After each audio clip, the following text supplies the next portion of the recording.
Okay, let's talk commanders because once again the Reforged Update Ultra Test is with us. And of course, there was a lot of concern about commanders in the previous version, but Wargaming have said that they have made some changes. So we are going to look at what those changes are, and we will then discuss the pay to play or pay to win element of commanders, and I will show you how much gold it would cost you to upgrade one of your commanders from level 1 to the max level 20, and you will be absolutely amazed at the value. So stick around for that. Don't forget to subscribe and give us a thumbs up if you're enjoying the content. Now let's get into it, and we're going to start with Duncan. So here is Duncan. This is the Ultra Test number 2 version. And I mentioned in a previous video that I was pretty sure that Duncan, and I do pause every time I say his name because I still think his name is actually Gordon, but I did not think that he had a shaved head in the previous version of the game. And I was slightly suspicious by his jacket as well. And as we bring in the old Duncan, there you go. You can see that there are some visual changes that have been made. Yes, the beard is still there, Duncan. You've still got that. Don't need to check. But you have a slightly, what should we say, darker color of shamag, and the hair has definitely had a shave, and the jacket has been shortened. Now, I'm not sure again. Thanks you for displaying the arm badges there, Gordon Duncan. Very much appreciated. I think we can actually give him a bit of a spin there as well as he twirls the stick. And you can see that he's very much more of a military fatigues kind of character. But again, still not my cup of tea. So that is Duncan. So here we have Olivia. Hello, Olivia. Yes, waving on cue there. Absolutely perfect. Give those nails a quick check. And again, I think this character has undergone the biggest visual transformation, because if we bring in the previous version, there you can see that the brightly coloured hair has gone. The pink top has been replaced again with a more of a cargo colour, but this is the problem with Olivia. This graffiti artist style persona that everybody is struggling to understand what on earth this has got to do with tanks.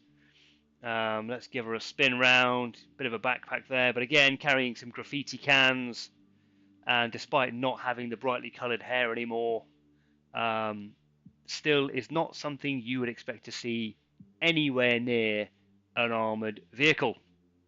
So that is Olivia. I think she's just going to carry on trying to paint stuff. Indeed she is. There we go. All right.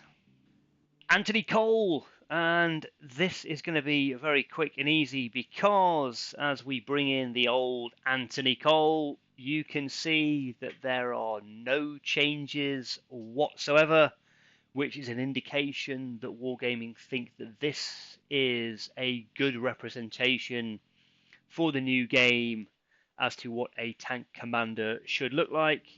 Again, I'm not convinced that we need these type of characters. They're still a bit Fortnite-like for me, and also they're all wearing knee pads, and I don't understand why a tank crew would ever need knee pads. Certainly nowhere to kneel down in a tank, and I'm pretty sure they're all provided with seats so they can sit down. But nevertheless, oh, here's a dog. He's still got the dog. All right, let's bring in Lisa, and as you can see, despite being a tank destroyer commander, potentially in charge of a 155mm Hesh gun, Lisa feels the need to carry a sniper rifle. Let's just wait for her to finish messing about with it. There we go. But if we bring in the old Lisa, you can see that there has been a slight change, and that is as we turn Lisa to the side here, you can see that she is only carrying one sniper rifle, whereas on the picture there on the screen, you can probably see a second sniper rifle draped over the shoulder, just in case she runs out of bullets or the first one breaks. No idea really, but again, not something that one would expect to see anywhere near a tank. Okay, this is Kai Manu, and I don't have a comparison photo from the previous test for Kai because for some reason he didn't activate in the game for me. He's a heavy tank commander, but again, let me know in the comments if you think that this is something that you would expect to see anywhere near a tanks video game. Certainly not something I am expecting to see, and definitely looks out of place. Finally, this is the Mad Games dude captain, and I don't have a comparison picture of him either. I don't think he's changed very much, but I do believe that this type of character from the Mad Games series was quite popular in some of the videos and such like that they released, and this is potentially the inspiration for the idea that the game needs these kind of animated commander characters. But needless to say, he has not changed, I don't think. Just be very careful inside the tank with those hand grenades, my friend, there strapped to a leg. You want to be careful you don't accidentally set one of those off, because that could be quite nasty, especially if you are in the vicinity of the ammo rack. So that is the commanders, the visual changes. Let me know in the comments what you think about the visual changes. Do you have a favorite? Do you have one that you think is absolutely ridiculous? Do let me know. But now let's talk about the level boost. I'm not going to discuss the various different skills that they come with. Still waiting to see. But as you can see from the bottom of the screen here, we have got Anthony Cole, and he is a level 1 commander. And in order to increase his level, I need to get 90,000 XP to go from level 1 to level 2, and that will increase the bar around these in order to give him levels of increase. But you can boost the level, and here we go. So if I wanted to get Anthony Cole all the way from level 1 to level 20, that is going to cost me 2.16 million XP, and that takes him up to level 20. As you can see, you got the transfer over from one version of the game to another.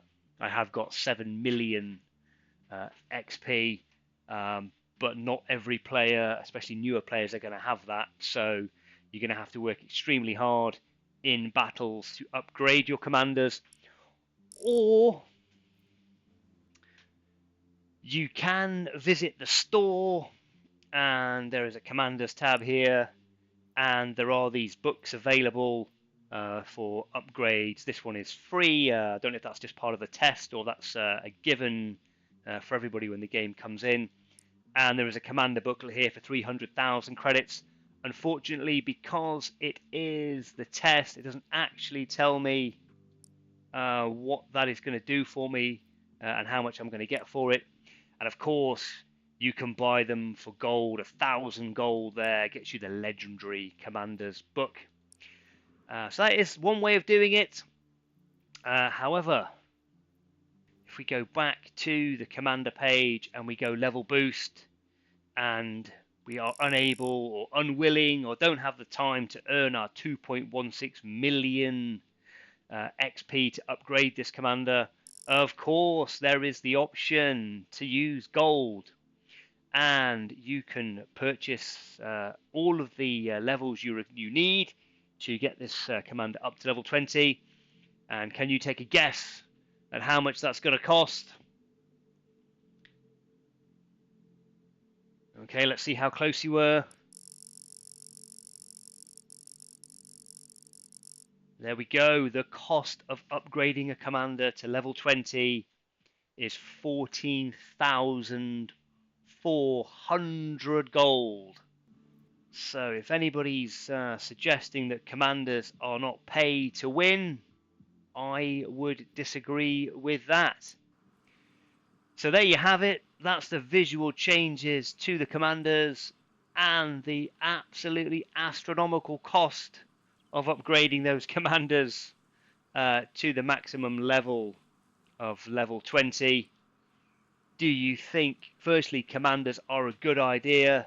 Let me know in the comments. And what do you think about that cost of upgrading? Is that something you are happy with?